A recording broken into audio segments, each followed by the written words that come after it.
What's up guys, and this is a bit of a different video, but before I explain what the video is about, I'm going to provide some context. So recently I started shooting using external recorders for my camera, the point of that being so I can shoot my videos in true ProRes as opposed to the standard codec, which is H.264. Shooting in ProRes will allow me to do things by basically retaining more quality when color grading and basically working with my files in Final Cut Pro or DaVinci Resolve or whatever I'm using. Exporting your videos in ProRes as opposed to H.264, there's less compression, so your videos will essentially look cleaner in the final export when exporting using ProRes. But something I wanted to kind of explore or essentially figure out is, does it make a difference when uploading to YouTube?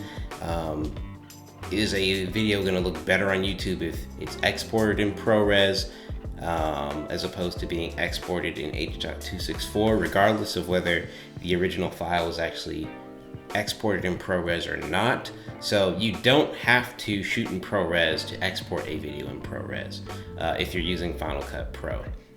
But point being, I basically want to shoot some clips, export them in 3 different codecs. I'll explain what the third codec is. So H.264, ProRes, and then another one. And then basically find out which one looks the best when on its final destination, YouTube. So let's get into it. So I just shot some random B-roll clips of just products I had laying around the office, threw it together, graded it, and then I exported it in 3 different codecs. The first one being ProRes 422HQ, the second one being H.264, and then the third one being H.265, which I'll provide some context for later. But when really looking at it on YouTube, there really isn't that big of a difference. When comparing the H.264 and ProRes files on YouTube, I'll definitely leave links for all 3 so you can kind of check it out and determine for yourself. But really, there's like slightly less artifacting with the ProRes version on YouTube, but it's pretty similar, I gotta say.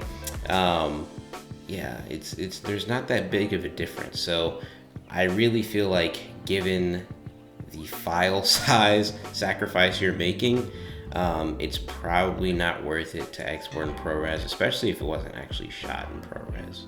So when talking about H.265, I kind of see this as the perfect middle ground between ProRes and H.264. You're not getting the same compression rate as ProRes, but you're retaining more quality than you would with H.264, and the file sizes are significantly smaller. I'm saying very significantly smaller than ProRes.